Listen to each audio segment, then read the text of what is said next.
Trong kinh doanh, khách hàng là nhân tố quan trọng nuôi sống doanh nghiệp. Bộ phận bán hàng đóng vai trò tạo ra doanh thu cho doanh nghiệp. Người bán hàng giỏi sẽ trải qua những thăng trầm của hoạt động bán hàng để có được những kinh nghiệm trong nghề bán hàng.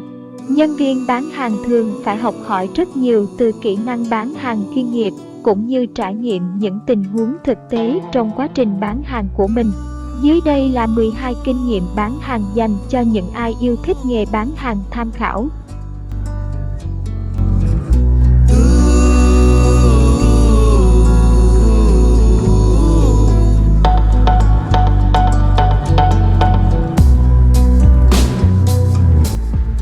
Thứ nhất, lòng đam mê. Người bán hàng phải có lòng đam mê, kiên trì, tinh thần trách nhiệm để theo đuổi mục đích phát triển sản phẩm của doanh nghiệp. Bản thân phải luôn tự hào mình là thành viên của doanh nghiệp. Điều này tạo ấn tượng về lòng tin cho khách hàng.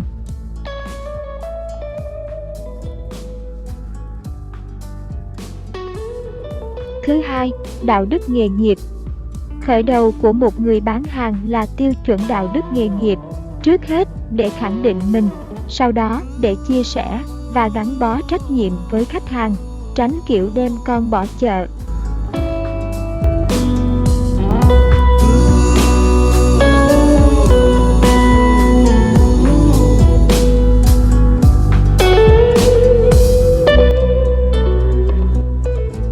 Thứ ba, có kỹ năng giao tiếp tốt. Biết lắng nghe, giao tiếp bằng mắt, sử dụng nụ cười để làm ngôn ngữ giao tiếp, chú ý trang phục phù hợp, chỉnh tề, dáng đứng thẳng, nói năng tự tin khi tiếp cận khách hàng. Luôn đặt câu khách hàng luôn đúng làm nền tảng trong giao tiếp. Có như vậy, cố gắng của bạn sẽ sớm được đền đáp.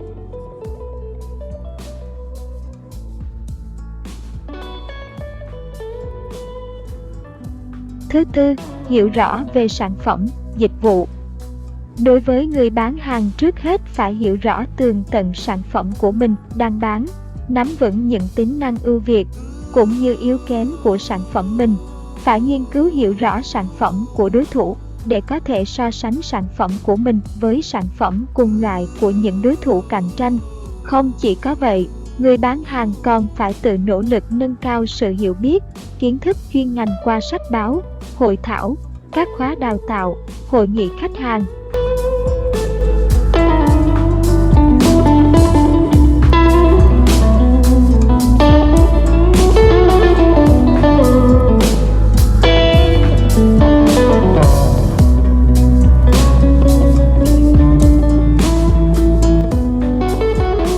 Thứ năm, luôn vì khách hàng. Phải thực sự quan tâm đến những yêu cầu đòi hỏi của khách hàng cũng như chính sách của công ty của họ trong việc lựa chọn mua sản phẩm của mình.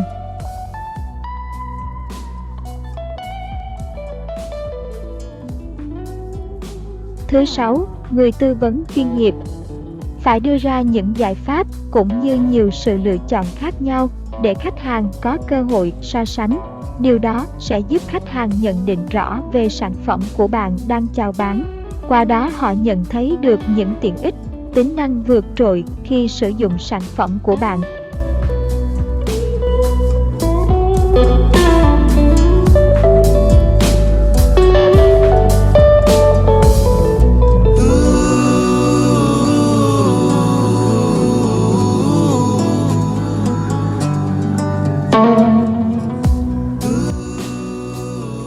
Thứ bảy, trung thực và chân thành.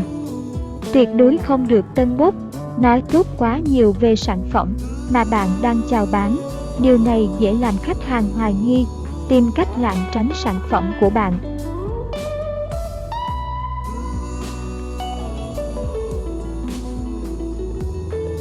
Thứ 8, khôn khéo so sánh với đối thủ cạnh tranh.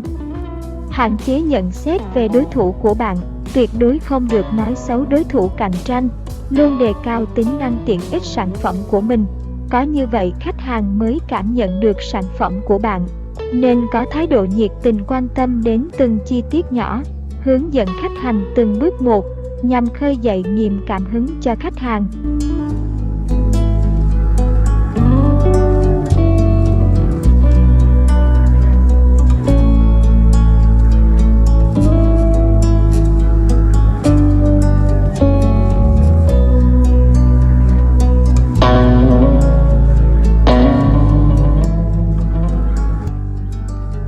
Thứ 9, chăm sóc khách hàng khi cần. Cần phải xây dựng kế hoạch để bảo trì niềm tin, mục đích là để bảo vệ sản phẩm, tạo uy tín cho thương hiệu, lưu lại những thông tin cần thiết về khách hàng, để có kế hoạch chăm sóc khách hàng định kỳ sau khi bán hàng.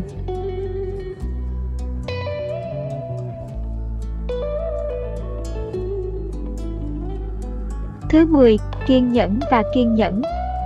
Phải xác định được công việc bán hàng là một nghề có tính nghệ thuật cao, đòi hỏi phải có sự ứng xử năng động, tư duy sáng tạo kết hợp với sự thông minh và lòng kiên nhẫn.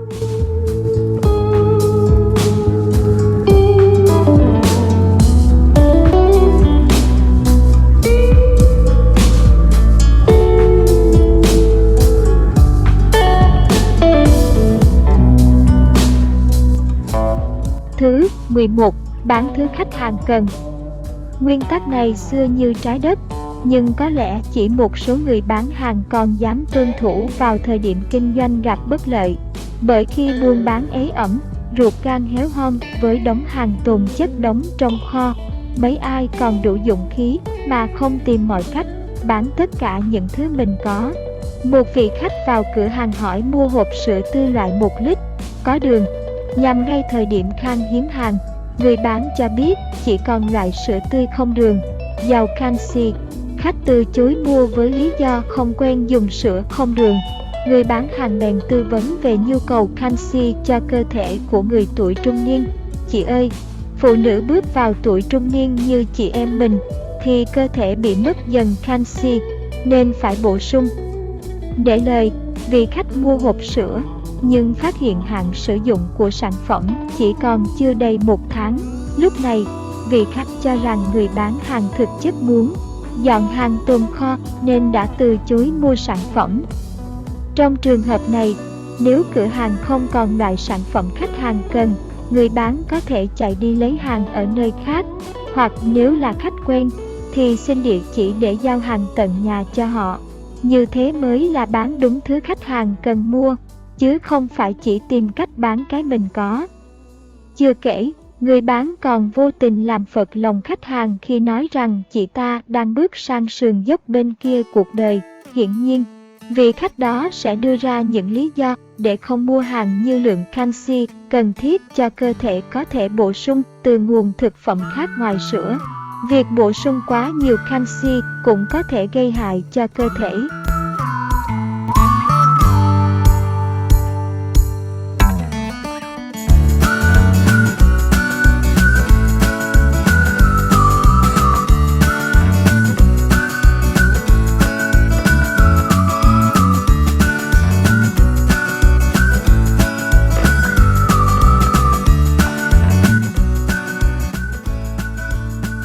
Thứ 12, làm vừa lòng khách hàng. Đây cũng là câu chuyện cũ. Ai chẳng biết muốn bán được hàng thì miệng lúc nào cũng phải cười tươi như hoa, nói năng nhỏ nhẹ, phục vụ chu đáo, tiếp đãi ân cần. Nhưng xét cho cùng, các thủ thuật trên nếu sử dụng một cách thành thục quá sẽ dễ tạo vẻ xởi lởi giả tạo. Những khách hàng tinh ý hoặc chỉ cần đi mua hàng thường xuyên sẽ nhận biết ngay. Từ đó, khi vào cửa hàng, khách có thể chỉ xăm xăm đi tới chọn hàng, chứ chẳng thèm để ý xem người bán hàng đang chiêu dụ gì. Vì vậy, chuyện làm vừa lòng khách nên được hiểu là hãy làm cho họ thoải mái, vừa ý, thậm chí là thỏa mãn với ngay cả những thứ họ không phải bỏ tiền ra mua. Ở đây không bàn chuyện tặng quà khuyến mãi, giảm giá sản phẩm, dù trên thực tế một số nơi làm điều này một cách chiếu lệ, được chăng hay chớ. Giữa năm 2010, một siêu thị bán lẻ tại thành phố Hồ Chí Minh rầm rộ khai trương. Trong ngày đó, khách đến tham quan đông như trảy hội. Nhân viên, cán bộ quản lý siêu thị ra tận cửa đón khách với thái độ cung kính. Tuy nhiên, ấn tượng tốt đẹp này chỉ có ở tuần lễ khai trương. Sau đó khách đến mua sắm thường phải chịu đựng những bực bội không đáng có. Siêu thị có bãi giữ xe rộng, nhiều tầng, lối đi ngoằn ngoèo như mê cung. Mấy hôm đầu, do đông khách, nên nhiều người cố nhẫn nhịn chuyện mấy anh bảo vệ điều khiển xe ra vào bằng những tiếng còi huýt váng tai, những tiếng quát mắng thô lỗ. Khi hết tháng khuyến mãi, lượng khách mua sắm giảm đáng kể, nhưng mấy anh bảo vệ vẫn tiếp tục thể hiện uy quyền của mình bằng những cái chỉ tay, tiếng quát tháo, tiếng tu huýt chói tai với những vị khách vì chưa rành đường nên đi sai hướng trong mê cung gửi xe. Nhiều người quá chán ngán, nặng chỉ trỏ, quát tháo nên ra ngoài gửi xe. Siêu thị bèn đưa ra chính sách giảm giá giữ xe cho khách mua sắm. Chuyện tưởng đơn giản, nhưng các công đoạn thực hiện lại quá rườm rà. Ngoài nỗi phiền toái này, thì việc nhận tiền hỗ trợ gửi xe cũng có hơi hướng tem phiếu thời bao cấp. Ở các siêu thị khác, nếu đựng hàng trong làn xách tay của siêu thị, thì khi tính tiền khách chỉ việc để cả làng lên quầy, nhân viên siêu thị sẽ lấy hàng ra giúp khách. Còn tại siêu thị này, dù không phải lúc đông khách, nhưng nhân viên thu ngân vẫn kiên quyết bắt khách phải tự lấy hết hàng ra để trên quầy, rồi mới chịu tính tiền.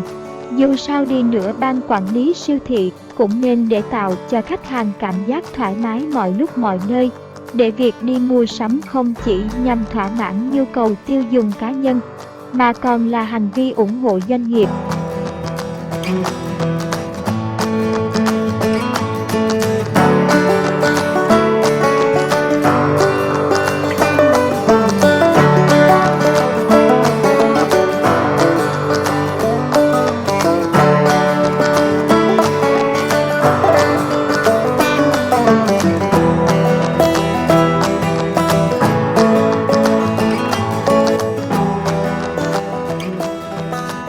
Trên đây là 12 kinh nghiệm giúp các bạn yêu thích bán hàng trở thành người tư vấn bán hàng luôn được khách hàng quý mến. Hy vọng rằng bạn sẽ nghe nó mỗi ngày để thấu cảm cho khách hàng và giúp cho công việc bán hàng của bạn ngày càng tốt đẹp hơn. Cuối cùng, cảm ơn bạn đã xem hết video này. Nếu thấy hay hãy like, và muốn đóng góp ý kiến đừng ngại hãy ấn vào comment. Còn nếu bạn muốn xem tiếp video hay hơn, ý nghĩa hơn, thì hãy ấn vào đăng ký kênh, để khi có video mới được xuất bản bạn sẽ là người đầu tiên được xem nó. Còn bây giờ xin chào tạm biệt và hẹn gặp lại ở những video tiếp theo.